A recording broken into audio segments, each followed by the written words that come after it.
Welcome to the Alouettes Flightdeck, the podcast dedicated to Montreal Alouettes football. I'm Cliffy D, and you can find me on Twitter at Cliffy D. And I'm Tim Capper. You can also find me on Twitter, but at Repact. That's REPPACT. And this episode of the podcast is presented by our good friends over at SportBuff, where if you use the promo code FlightDeck-10 at checkout, you will save 10% off all the merchandise on their store. So head over to www.sportbuffshop.com, use 10% at checkout, save some money, and get some great new merch. Mm-hmm. And the Alouettes Flight Deck is all over social media. Be sure to give us a follow on Twitter at Alouettes FLDeck. Check us out on Instagram at Alouettes Flight Deck. You can find us on Facebook, facebook.com/Alouettes Flight Deck Pod. You can find us on YouTube at youtube.com/Alouettes Flight Deck. And make sure you check out our merchandise store over at teespring.com/stores/Al's Flight Deck. Please support the podcast, shop local, and help keep this crazy thing going for us. Exactly.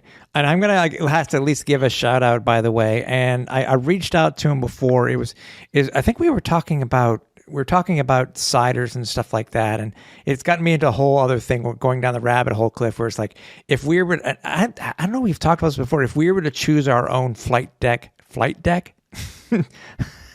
No, what is it? What are they called? Oh, like when you do a sampling? Yeah. It's a flight. Okay, there we go. So our own flight deck, if we were to choose our own flight deck flight, what would it be? Anyways, so the great team over at CFL Reddit reached out to me, and they said, you know what, we want to send you, Tim, a care package of their cider from, it was a company out of Ontario. I think it's Hamilton. It's funny. I don't have my glasses on, so I can't read this. My reading glasses. God, I'm old, Cliff. Anyways, Hardway Cider. They sent me a care package, and I tried one of theirs tonight. It was called Ramboozle with raspberry, and it's part of their bone dry cider. It wasn't bad. It wasn't bad at all. So we have some others that I will try, in coming shows and stuff like that. Give you the updates, but thanks again for the care package. Greatly appreciated. I consider myself a no boats connoisseur, as you know, Cliff, but I've actually gone outside of my comfort zone when it comes to trying other stuff. So thanks again, guys, for sending it out to me, and I'll let you guys know what I think. There you go. If you're a cider company out there and you need that review, you need that positive enforcement, just hit up Old Capper. He's got you. Exactly. Kingston, Ontario. There we go. Ah, okay. Kingston, Ontario. Hardway Cider Company. Last two shows, two big announcements. This one really came out of left field. I don't think we knew that with the hiring of PKP that there was talk of they needed to hire another president. Obviously, with the fact with Mario Cicchini going over and becoming the commissioner of the Q, it was just a matter of who and when, right, Cliff? Well, obviously, we'd have to get it done before football season got underway. I mean, yes, with Pierre-Karl Péladeau as the owner now, he is the lead governor, and he is going to be overseeing a lot of the day-to-day operations with the Alouettes, but you still need a good, solid president as your right-hand man, if you will. So he knew he had to hit a home run. I had talked about this last show, and that whoever he hired, it had to be a home run. And, well, we found out this week who the new president of the Alouettes was. And dare I say, Tim, I think that home run was hit. I do too. And I think what's very funny is that we actually spoke with this gentleman just recently on the pod. I think it was last year episode 32? Where we talked to him about when it came to him and the infamous U2 game. He was also a part of our first season broadcast. I think that was episode 6, I think. But either way, the Owls brought back Mark Waitman as our new president and CEO. And as I said a couple times on social, did not have him on my bingo card as one of the names expected to come and be our new president at all. No, I mean, when we last spoke with Mark, seems like he was quite happy running things with the Lions des Trois-Rivières. That's the ECHL franchise for the Montreal Canadiens. I mean, doing pretty well with that. And it's interesting. I do find it kind of interesting, though, that the Alouettes have had a couple of these like Alouette theme nights for the Lions, or Lions, as they're probably known in Trois-Rivières. And just there seems to be that connection of like Trois-Rivières and the Alouettes that just doesn't seem to want to go away. And seeing as how Mark Waitman was the president and CEO, if you will, of the ECHL team in Trois-Rivières, he was just getting reacquainted with the Alouettes in some way, shape, or form. Like, it just seemed like it was kind of surrounding him. So maybe we should have, in hindsight, it made totals. Like, I can't help but wonder, between that and the interview we did with him last year, I wonder if that's what really stoked the fire, as far as maybe it's time to come back home, so to speak. Maybe it's time to come back to the Alouettes. And if the right opportunity came along, maybe I should take it. And lo and behold, with PKP running the show now, I mean, this to me is a great idea. I mean, who knows this team as a winner better than Mark Waitman? I mean, he's seen this team through all kinds of things, really, ever since the Alouettes came back in '96. Like, he's been a part of that for so long that you have to believe that, okay, he pretty much knows what he's doing when it comes to presidential duties, as well as the day-to-day operations of this team and helping to see it grow and become a successful entity. To me, I think this hire makes all the sense. Oh, I completely agree with you. And I think what people need to remember too is that, he has, and it's already been, touted in all the stories that have come out, even by, from the Alouettes and local media, is that, he started with the team in '96. He was the president of the Alouettes back in from 2013 to 2016. He's done everything. He was even the unofficial president from May 2012 to 2013 when the Owls didn't have one. So it worked. The dude's, he knows this team. He knows the city. He knows what people were wondering, who was going to replace Mario Cecchini as president and CEO, because they weren't able to obviously retain him, or tried to retain him because of what's happening with him becoming the new commissioner of the Q. There's no other better gentleman to come back to the Alouettes, and that's something you really, really rarely hear in pro sports. Period, Cliff.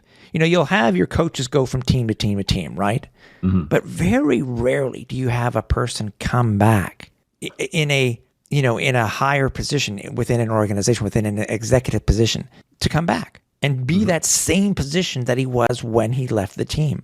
Well, and typically when it comes to when a president or general manager moves on, if they come back, it's either a really good thing or a really bad thing. And thankfully in this instance, I think it's a good thing, because as we've discussed, Mark Waitman knows this team up and down, in and out, and can only, as far as I'm concerned, can only do good things with this organization. Typically when you see a president leave an organization, unless it's to go be president elsewhere or some other high-ranking official, I mean, typically, like, a lot of people just would see going back as like a lateral move, or maybe even taking a step back instead of going forward. So it's always kind of a weird thing, because you just don't know if it's going to work or not. But I think in this instance, it's the case of someone who knows this franchise, knows the city, knows the league, when you think about it. And as far as I'm concerned, you couldn't do much better than to hire a Mark Waitman. And as you said, we didn't even think about it, because we just assumed that he was happy doing his thing in the ECHL. And I think he's also been a part of the Montreal Alliance basketball team as well. So, I mean, it just felt like, okay, maybe he's moved on from the whole Alouettes perspective. But lo and behold, no, he has not. So he's back in the fold, and back with the support of billionaire Pierre, and working with Danny Machocha, working with Jason Moss. Now, to me, it's going to be so tough to replace. It was going to be really, really, really tough to replace Mario Cecchini and everything he's done over the past 3 years. But if anyone can do it, and do it successfully, I'm hard pressed to think of anyone who could do a better job than Mark Waitman, quite frankly. I agree. And, I can't speak for the other CFL teams. I did reach out to Steve Daniel, CFL guru, to try to find out some more information. But I was doing some research myself on the Owls because I knew once I heard Mark was coming back, I knew he was joining an illustrious club. But I actually found out that it's a threesome in this club. So when Mark was hired, he actually became the third president in team history, in Alouettes team history, to hold a second non-consecutive term. The others were the aforementioned, I think, Larry Smith, and then Leo Dandurand back in the mid to late 50s. Mm-hmm. So it's very rare, but it's funny. It's occurred three times in Alouettes history.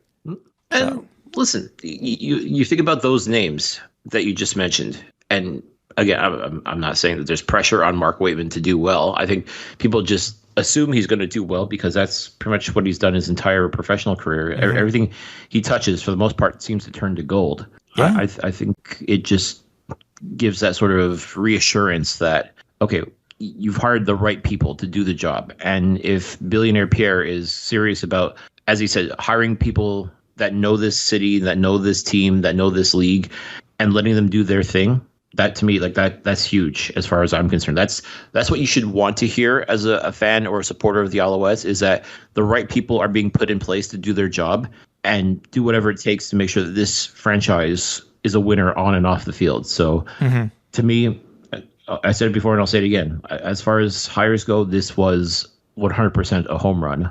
Oh, yeah. And people need to remember, too, if you haven't heard the interviews recently, Mario Cecchini will officially be stepping down as the interim president of the Alouettes on April 4th, I think it is. I think it's the day before Good Friday. I'm checking my calendar here.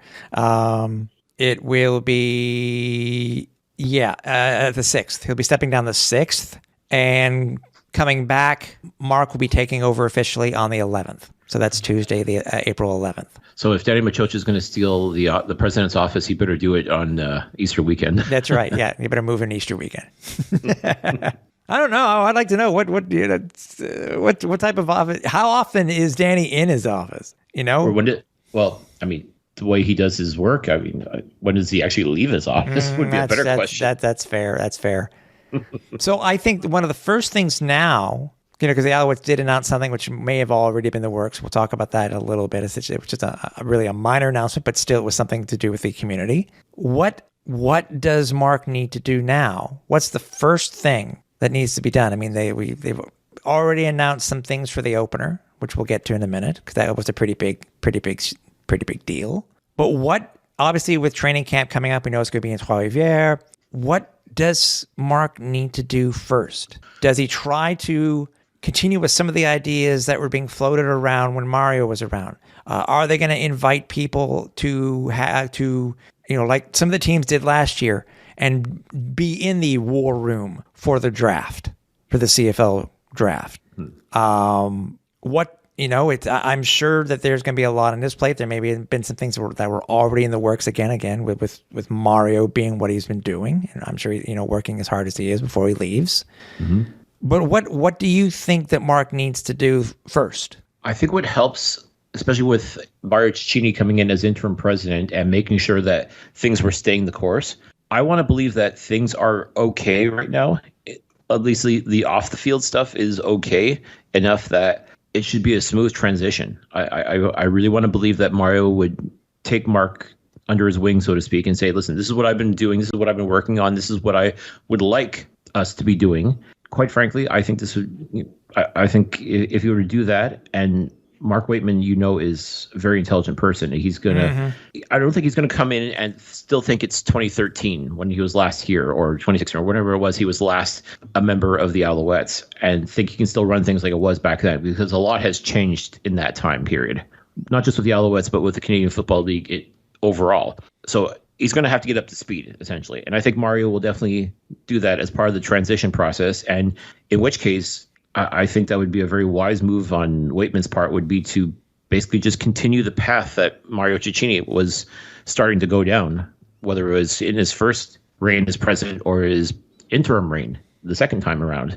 Regardless of what Mario had sort of in mind for this team, I have to believe it would be along the same wavelengths as to what Mark Waitman would like to do. Or maybe Waitman could even take some of those ideas, and maybe that would be he could give his own personal push to it to ensure that it gets done. So I honestly think at this venture, as he gets re-established in the role that he had before, I think the best thing for Mark Waitman to do would be to basically take whatever Mario Cecchini had in mind as far as what he would have liked to have seen for the 2023 CFL season, and just keep that going. Like keep it rolling, it so to speak. I think to me that's the way that it should be. And then in time, as he gets comfortable again, I definitely see Mark Waitman being able to implement his own ideas, his own strategies, as well as working hand in hand with billionaire Pierre as far as how he wants this franchise represented across the Canadian Football League. Mm-hmm.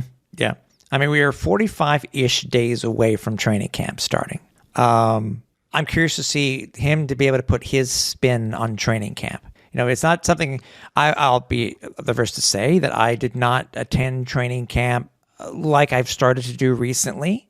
I know, Cliff, you have attended more training camps. I don't remember if you had attended one that was under the leadership of Mark. But I'm curious to see him put his spin on training camp once we get into Three Rivers. Without question. I mean, the blueprint's been put out there already. Like we saw last year what was able to happen, even with the hiccup of the CFLPA labor strike. I guess if you want to call it that. Mm-hmm. Labor issues. Let's put it that way. Despite all of that, by and large, the Alouettes had a pretty successful training camp out in Trois-Rivières. And a lot of that was the hard work of Mario Cecchini, working hand in hand with the city of Trois-Rivières, as well as the CEGEP out there to ensure that the team was taken care of on and off the field. And truthfully, just keep that going. Keep that momentum going to it. Again, we know that Mark Whitman's going to put his own spin on things in time, but as far as I'm concerned, like the blueprint to run a successful football team, a team that is good enough to contend for a Grey Cup or come close to contending for a Grey Cup, is right there. You just have to sort of follow that path, if you will. So I have to believe that Waitman's going to take a look at what was happening last year in Trois-Rivières and say, you know what, if this works, keep at it. What if it ain't broke, don't fix it. So to me, I think that would be the way to go. And I sincerely hope that's how it is, because you and I were in Trois-Rivières last year, and I think we both came away very happy with how our training camp experience was. And if we can replicate that in 2023, and if the Alouettes can replicate that same sort of feel and experience for everybody in Trois-Rivières and everybody that's going to be visiting Trois-Rivières over the 3 weeks or so that training camp is, then to me, that's a win-win. I mean, that's how you do it. That's how you build and start establishing that successful that tradition of success, if you will. Yeah. No, I agree. But either way, welcome back. Back like you never left. Exactly. So before Mark was hired, though, the Alouettes did make an announcement, Cliff, which I know you wanted to talk about. And it's one of those ones where I think we sent back a DM to each other or a text to each other with basically the exact same thing, where it was like, gee, we didn't see this coming at all. What did the Alouettes announce just recently? Well, surprise, surprise. As you folks no doubt know, Pierre-Carl Pelledeau, or billionaire Pierre, as I'm calling him, he owns Quebecor, which is a pretty big media company. And part of the company is Videotron, which, if you're in Quebec, that's basically one of the top cable providers, if not the top cable provider in Quebec. As it stands now, the Alouettes are partnering with Videotron to help the game day experience, help become a major sponsor of Alouettes games. And most notably, the Videotron logo is going to be on Alouettes uniforms this year. Mm-hmm. I mean, a jersey patch, the sponsorship is nothing new to the Canadian Football League, but this year now, you're going to be seeing Videotron's logo on TSN and RDS broadcasts, which are, of course, members of Bell Media, who will be inadvertently advertising the competition. Yep, because I think for those that think about the Argos, don't the Argos have a Bell Media patch of some sort?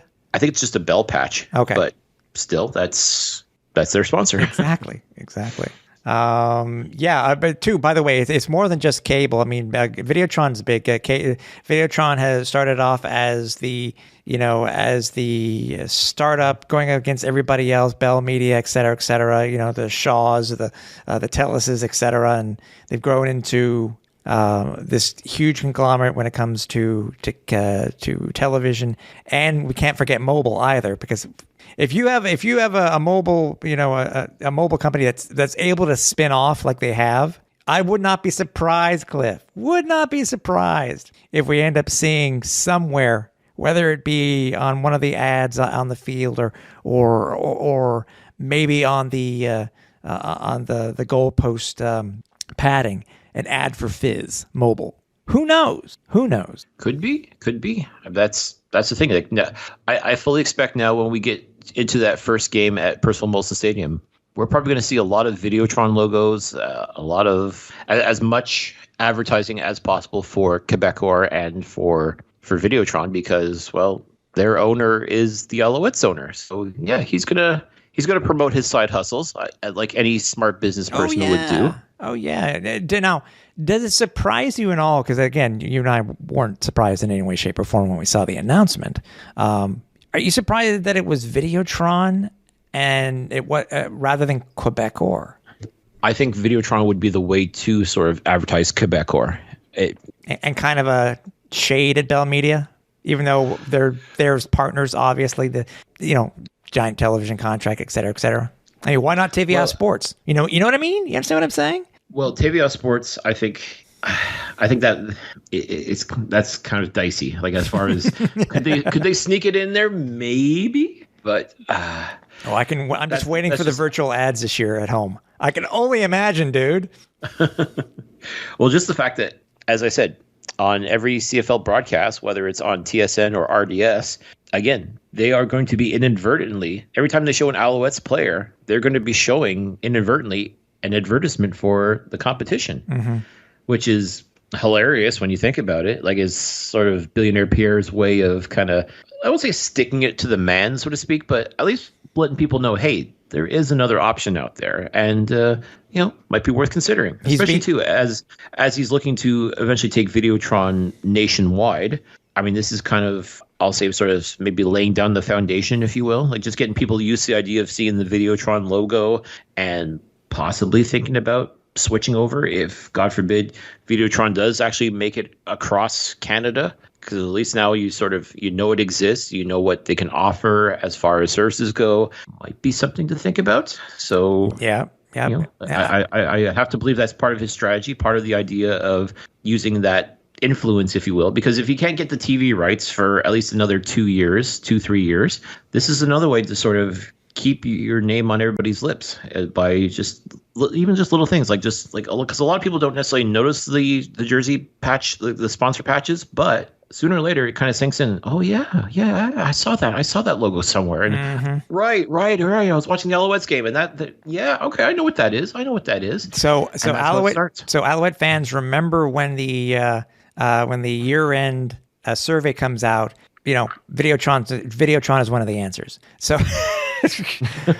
so needless to say, them doing this, and this is really I don't know how many people are going to get this reference, but it sounds like with them doing this and putting Videotron on there and basically being a subliminal, they're an inception basically on the television broadcast, that they're the little girl from Poltergeist. I was going to say Carol Ann, but people would have remembered who the hell Carol Ann was if you know the movie Poltergeist. Even using Poltergeist, it might be dating yourself. I know, I really am, but I think if people know horror and know good horror, then they'll remember the little girl that goes, "They're here." So, yeah, again, stretch, but I had to try to use some analogy. But anyways, but also besides them having that, they are also going to be the presenting partner, as the Alouettes do. So they announced one of their first theme nights, that they are going to be the official sponsor for halftime, I guess, for the game itself, for the home opener for the Alouettes, which will be in June. And no details yet, but they keep talking. They're pushing something. They're really pumping up something for whoever this this halftime show is going to be. So who knows? Yeah, I I have to believe they're going to try to get some sort of notorious act, a name that has some sort of infamy, if you will. I mean, I know typically the Alouettes have dragged out a lot of, I don't want to say no name necessarily, but kind of no name acts before, and try to hype them up as something really, really special. And again, if you're local, you kind of know who these people are. But if you're trying to do this on a national stage, which maybe that's the idea, as at least trying to take advantage of being on TSN, RDS, and so on, as a sort of means to advertise yourself, then if you're trying to get to me, I think if you're trying to get like some sort of big name act to play at halftime for the first Alouettes game, I think that'd be huge in the sense that at least gets people talking. And if you're looking to make a splash, then it's got to be someone of note. And once again, if Videotron's footing the bill for this, they can afford to bring in a halfway decent act. You're right. It's gonna be Florida Georgia Line, or half of them. I mean, probably Simple Plan, quite frankly. That would rock, actually. I know you joke, but that actually, dude, I'd actually stay there for halftime in my seats.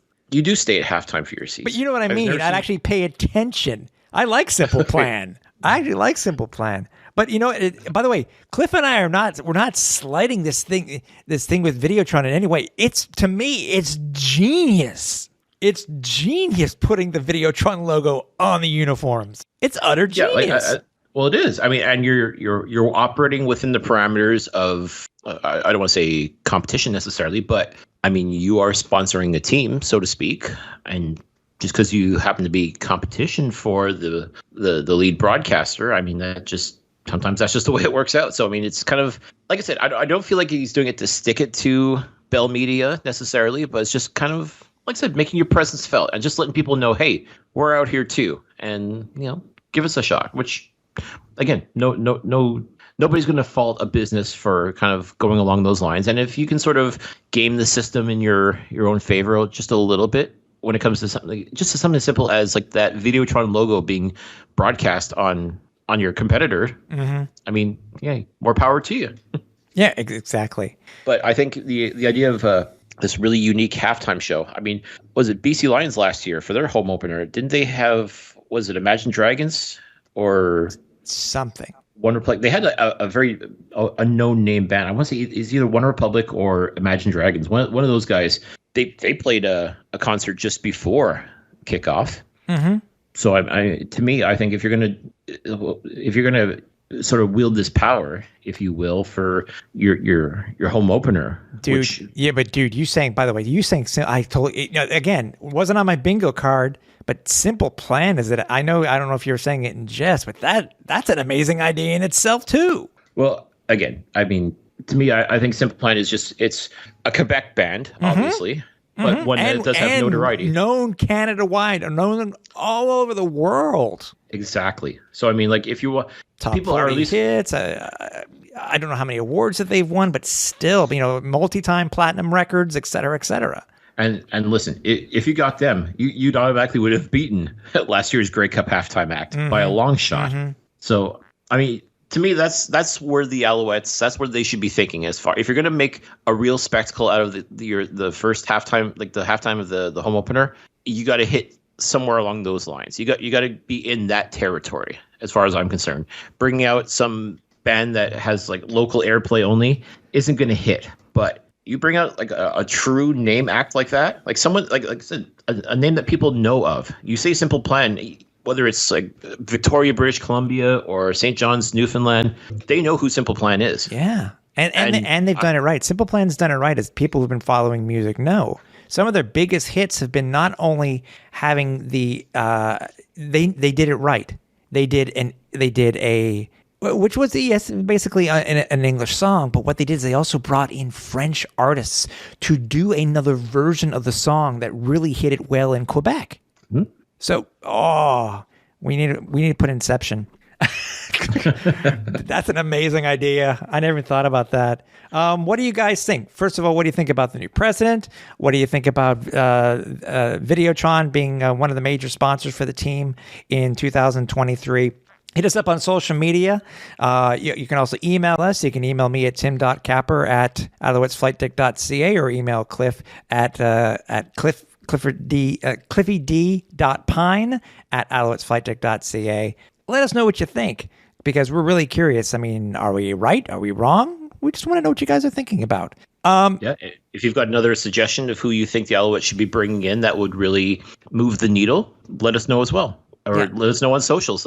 And if you're listening on YouTube, just hit us in the comments below. Just however you want to reach out to us, reach out. Let us know what you think. What do you think would be a great halftime act that would really get people talking and get people tuning in to that first Alouettes game in June? Exactly. Couple other things that the Alouettes announced, but I wanted to bring up one thing first, though, Cliff. And I didn't mention this to you pre-show because I completely had forgotten about it, that I wanted to talk about it. So recently, the band U2, obviously, it encompasses itself here, Cliff. It all comes around. The band U2 just recently released a 40th anniversary album, which included 40 songs. They were remakes of these different 40 songs, and they had an entire. It's called Songs of Surrender.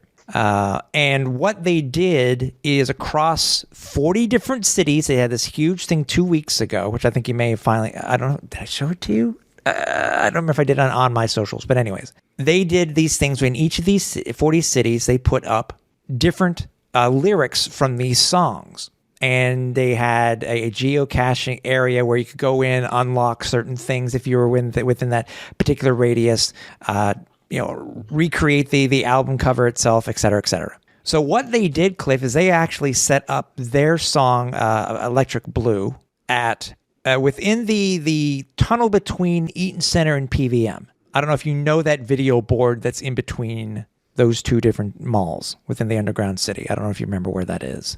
Oh, gosh, it's been a while, but okay. Go on. I could probably show you the picture. But anyways, I think, and my brother and I were talking about this because my brother's a huge U2 fan. And I think this was an opportunity, considering the history, and yes, U2 has acknowledged the history and what they've been and what they've meant to pro football in Montreal. I think they dropped the ball in where they placed this. They did it so uniquely in different cities, from virtual trucks. They put it on a car in Paris.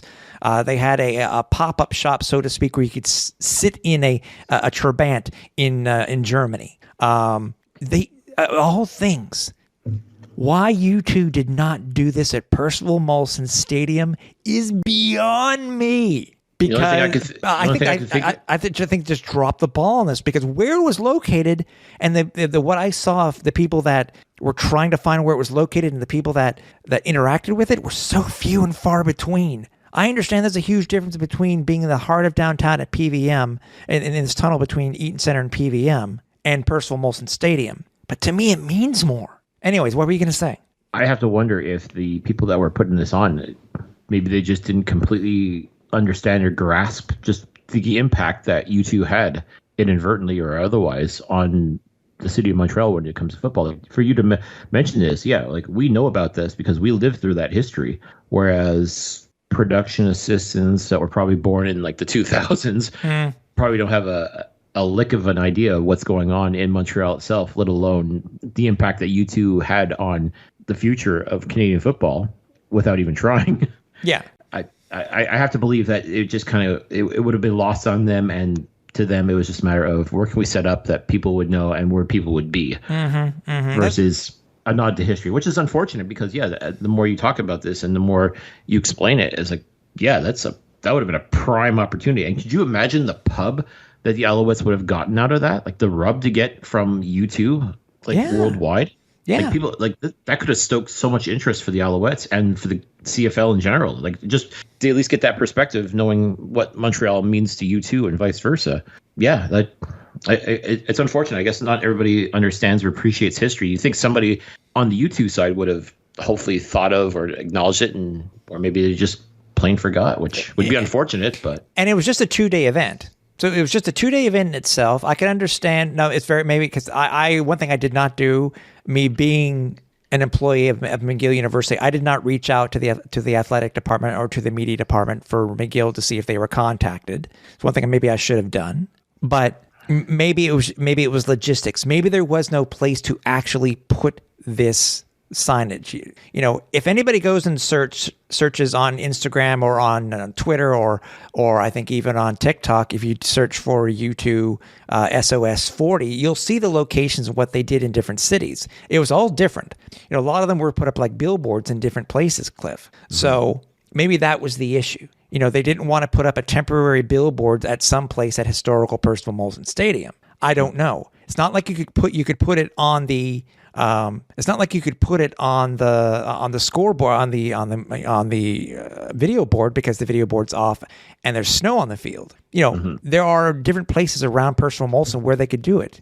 You know, they put the season ticket holders Hall of Fame there during the season. You could do it there. You could do it at the gates at Percival Molson.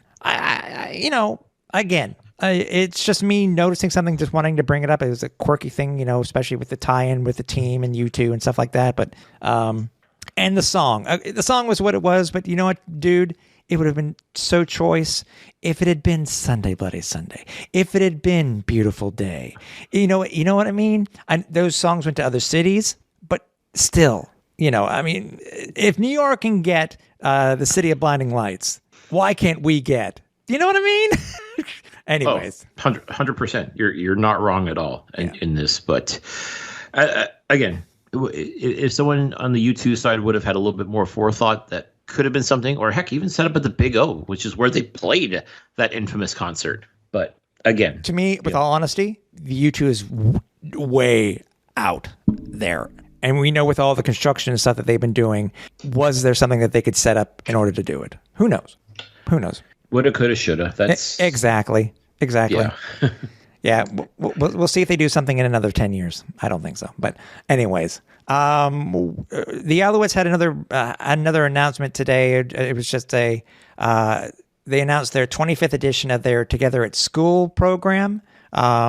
Great to see them out in the community. Obviously, you know, COVID really hurt the community outreach for the Alouettes for obvious reasons. But again, the players will be visiting schools in the Greater Montreal area to share their experiences and help kids fight against school dropout. So if you want more information, and I would imagine, I think it's supposed to be it's 15 different events that they're going to be holding.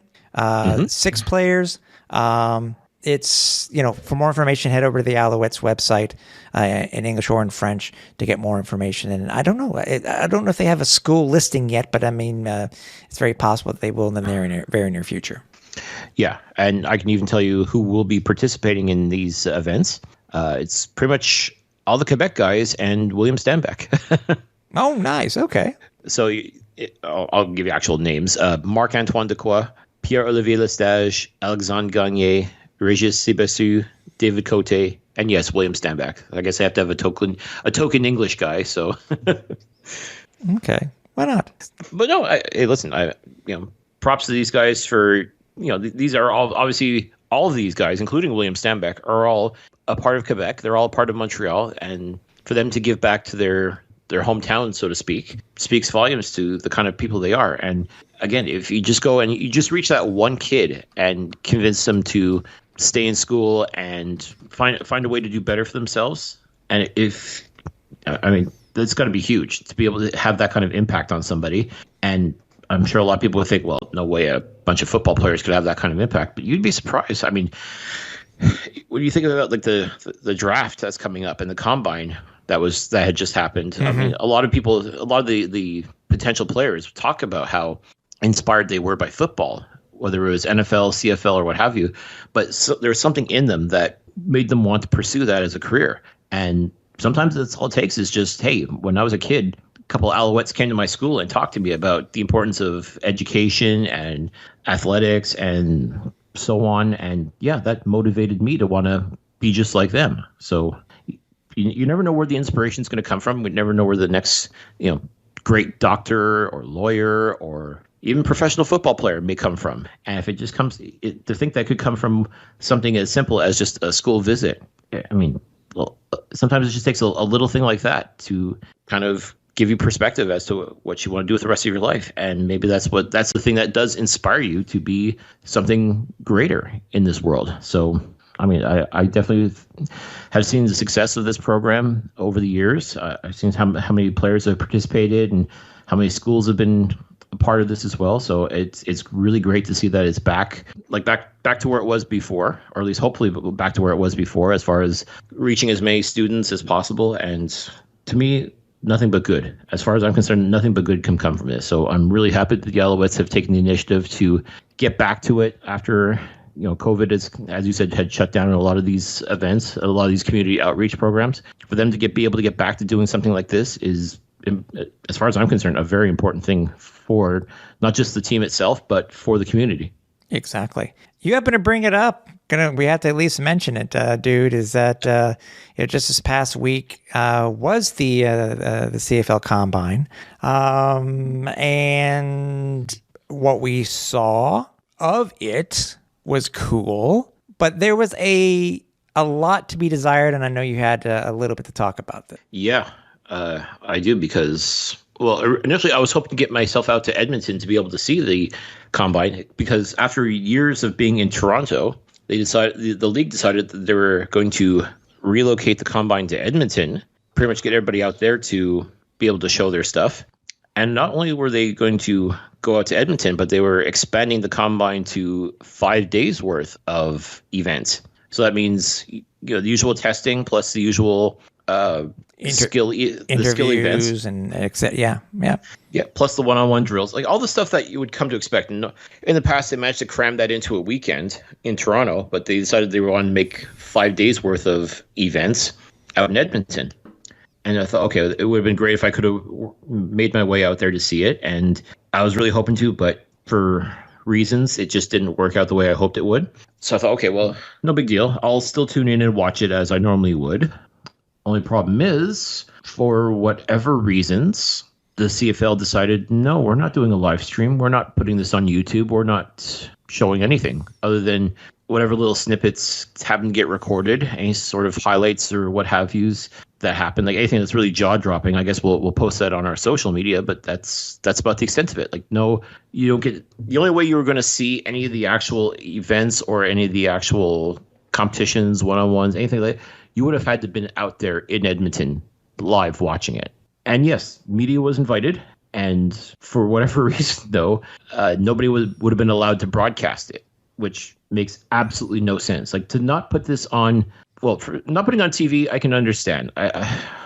Even though TSN is the rights holder to the Canadian Football League and could benefit by putting this on one of the TSN channels, they didn't.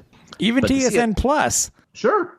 Why not? They've been broadcasting the XFL on TSN Plus. Why wouldn't you broadcast something that you're a partner in, i.e. the Canadian Football League? And yes, there are a lot of people who are like, well, nobody watches the Combine. Like, okay, you're right, in the sense that not very many people watch the Combine. But for the people that do watch it, put it on. Why would you go to all the trouble of moving it out to Edmonton and expanding it by 5 days and then not show it on TV or on the internet or on YouTube or however you were going to potentially broadcast it? How do you not do that? Like, to me, that makes absolutely no sense. And we finally got a report in regarding why it wasn't happening. And there's, to me, it just smacks of excuses. It just excuses as to why you couldn't do this. Like, to me, even though, like, I wouldn't say there's a standard necessarily for the Combine broadcast. It really was, for the longest time, just whoever was working for CFL.ca. I think it was Marshall Ferguson and Brody Lawson back in the day, that they're the ones that were hosting, if you will, the CFL Combine live stream. And they did a fine job. They definitely presented the product as best as they possibly could. You couldn't compare it to NFL Network's broadcast of the Combine. I mean, that's, again, night and day as far as that production level goes. But the fact that they still had the CFL Combine on, to me, showed that, okay, there's definitely interest. There is a reason to try and get excited about the draft, because these are the guys that are going to be, no doubt, a part of this draft. And they're making their case as to why all 9 CFL teams should be paying attention to these guys. For the league to not showcase this is just so unfortunate. I mean, I think about the players that the Alouettes have drafted in the past, and a lot of the names that we know now, Tim, I mean, I remember seeing a lot of these guys during the Combine live stream. You talk about like Keon Julian Grant, Tyson Philpott. I'll even go back further. Guys like Malcolm Carter, Jean-Gabriel Poulin. I mean, these were guys that really showed out during the CFL Combine live stream. Like, these are guys like, oh, okay, I would not be mad to see these guys in Alouettes uniform. And lo and behold, we did see those guys. And a lot of it came like just finding out, okay, this is so-and-so. He played at this university. You start looking at their tape. You start looking at their highlights. And like, holy crap, this is somebody that I definitely think would be a good fit for the Alouettes. Yeah. And you look at other players. And that's how I would do my draft preparation. Start by watching the Combine, watching what everybody does. Start seeing players that I think would be a good fit in the organization. Start getting more intel and more info on them. I'm still not at that place where I think I can properly do a mock draft, especially to do it for all the teams based on their needs. But at least when it comes to figuring out what the Alouettes should be looking at, that's where I feel, the expertise and, with all the information I was given, okay, I can start making some informed decisions as to who I think the Alouettes should be drafting. And as a result, let the team know who I think they should be drafting. And you'd be amazed, Tim, like more often than not, like same page. Like that's the thing that blew my mind. It's like, okay, a lot of the names that I'd seen that I think would have been a good fit, clearly the Alouettes felt the same way and they drafted accordingly. Like a lot of the stars that you see on this team, all the Canadian stars, as far as I'm concerned, they all came from the draft. And a lot of them got to show up and show out at the Combine. And the fact that fans wouldn't be able to watch it this year makes absolutely no sense. Like, why would you go through all the trouble? If you were going to broadcast it, fine, I suppose. But then why go to all the effort to go all the way up to Edmonton and set up for 5 days worth to not show anything? To me, that makes absolutely no sense. Like, literally no sense. Like, this is just another missed opportunity, another chance to help try and educate fans as far as, getting them excited about the future, and you don't do it. And it just comes back to, well, nobody watches the Combine. Nobody cares about this. Well, and again, I'm going to quote our buddy Alex from Piffle's podcast, make me care. Like, that should be the point, is make me care about the Combine. Make me care about the draft. Make me care about so-and-so from whatever university. Why should I care about, why should my team be going after this guy?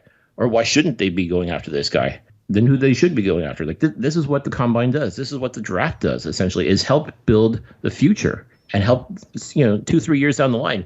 Maybe that's when you're going to start paying attention to that hotshot who had a great Combine, got drafted by your team, and now he's a superstar. Again, Tyson Philpott would be a great example. I mean, he had a so-so Combine, but he definitely did enough to get noticed, got drafted in the first round, and now look where he is. I mean, undoubtedly a superstar in the making, and just getting started too. I mean, no, not everybody that's drafted is going to make the team and be as successful as what Philpott was, but it's got to start somewhere. And again, if you don't have people caring about this, you got to make them care. Make this an event, because it is an event. How many players were probably telling their coaches, their girlfriends, their family members, hey, make sure you check me out, because I'm going to go out to this Combine and I'm going to show up and I'm going to do all sorts of great stuff, or at least I'm going to try to do all this great stuff. And they couldn't see them because the league just couldn't be bothered to showcase this in any way. To me, I have such a hard time understanding it. And you talk about the things that make the CFL like amateur or bush league, quote unquote, stuff like when stuff like this happens, it's really hard not to, like you hear the detractors say these things about the CFL and you're like, yeah, well, I can't defend this. I really can't. Like that's the unfortunate part, Tim, to me, that it, like, and something that's so simple, like, oh, I don't like the Combine. Oh, I don't think the Combine's interesting. Well, guess what? I don't think curling's interesting, but you know what? People do watch curling. People, you broadcast it, and you know what? If you don't like it, you don't watch it. You don't like the Combine, then don't watch it. You don't like the draft, don't pay attention to the draft. Who cares? Just support whoever you want. That's fine. But for the people that are interested in the future of this league, it's for the people that are interested in what future Canadians are going to become superstars in the next 2, 3, 4, 5 years, whatever the case may be, it starts at the Combine. It starts at the draft. That's what makes Canadian football so interesting to me, is that people want to see what the future holds. They want to see who the next Ben Cahoon is, the next Alex Singleton, the next Chris Osikusi, the next Tyson Philpott, whoever the next great superstar that happens to be Canadian is. We want to know who that's going to be. And how do you find out? You pay attention to the combine. You pay attention to the draft. You pay attention to who your team selects because they obviously see something in that kid. And if they're given in the right environment, they will become that superstar. But it's got to start somewhere. And you may not care about the draft or the combine, but for those that do, those that are interested, give them what they want. Even if you think it's going to be a scaled down or a bare bones production. I mean, let's face it, the CFL live streams of the past were not going to win any Gemini awards or anything like that. So if you're worried about production values and shit like that, don't. Just broadcast it. Just let us see what these young kids can do. And let's just try and get a little bit excited about your league. You think that's too much to ask, Randy? Really? That's all. So much for genius. Literally and figuratively. I just don't get. And what kills me too is there was a company that was willing to do a live stream and even invite former combine attendees to come and offer up their thoughts and analysis and what have you. But the CFL shut it down because reasons. I mean, it's just baloney, quite frankly. And don't give me this nonsense that there's not enough space to broadcast everything. I mean, every team has cameras set up. Every team has people there videoing all this stuff. Don't tell me. Just don't. just don't. Okay.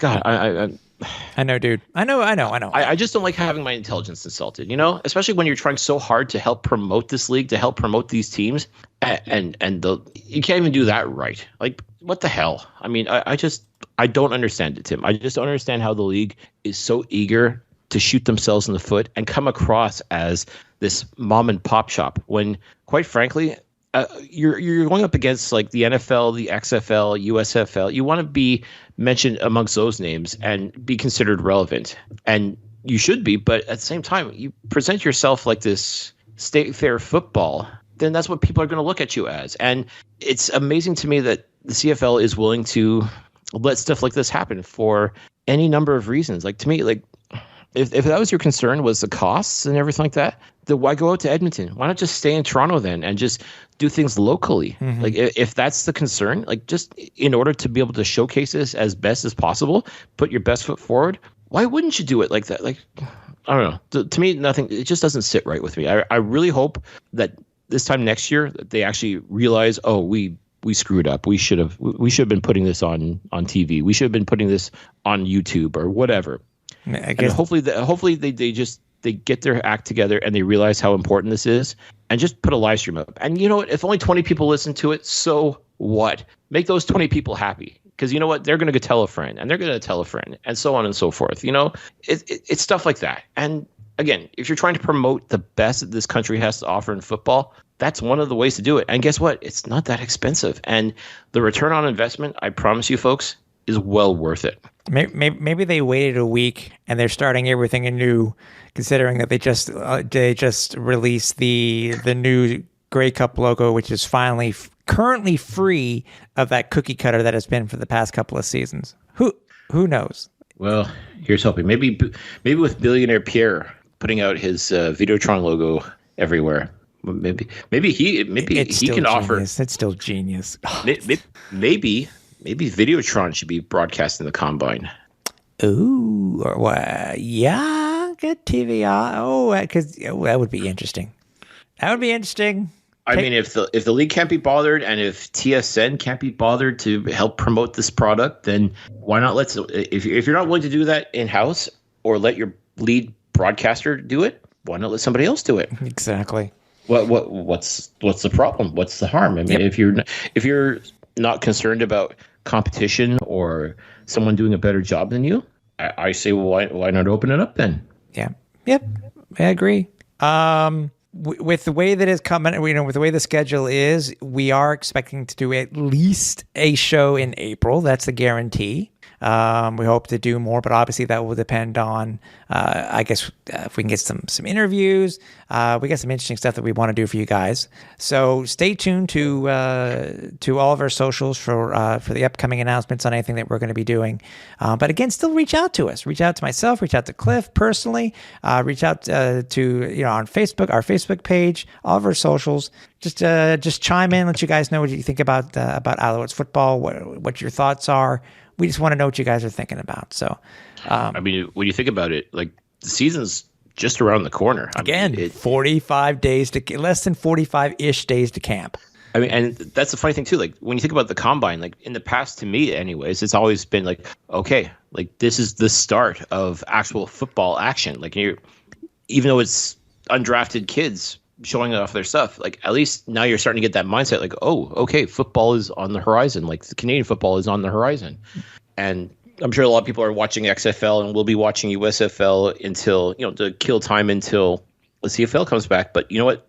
To me, the combine has always been sort of the launching point, if you will, because the combine leads to the draft. The draft leads to training camp and so on. Like to me, that's the natural progression of things it starts at the combine. And maybe that's why I'm disappointed more than anything else is that I don't feel like I got that start. Like, I mean, I'm still going to do my due diligence. I'm still going to check out, the numbers and everything like that. And I can pour over those stats and, get what I can from like whatever snippets whatever video was put out there as far as any potential highlights or whatnot goes. But I mean, it just makes it a little bit tougher, but doesn't mean I'm still not going to go and try and find out as much as I can. And I got to give a quick shout out to our friends over at the Turf District. They were in Edmonton, obviously, to cover this event. And Andrew did a great job putting up some videos of interviews and just posting photos and highlights and what have you. The Turf District did a great job as far as like doing the job that we would have loved to have been able to do if we could have gotten ourselves out there. But right there, there's spepisodes. Yes. Yeah. No, I mean, like I said, gotta give a shout out to them. They did a great job doing. We said like, hey, if we can't watch this thing, we expect you guys to step up, and sure enough, they did. So shout out to Andrew, Mike, Kayla, you guys, as usual, you're killing it. Killed it. We appreciate you guys, every one of you. Keep listening. Again, keep up to date on everything that we're going to be bringing in the near future on our socials. But we will talk to you guys next episode. So everybody here at the Alouettes Flightdeck for Cliffy D, I'm Tim Capper. We're on Final Approach. Of course, my mom would call it right near the fucking end.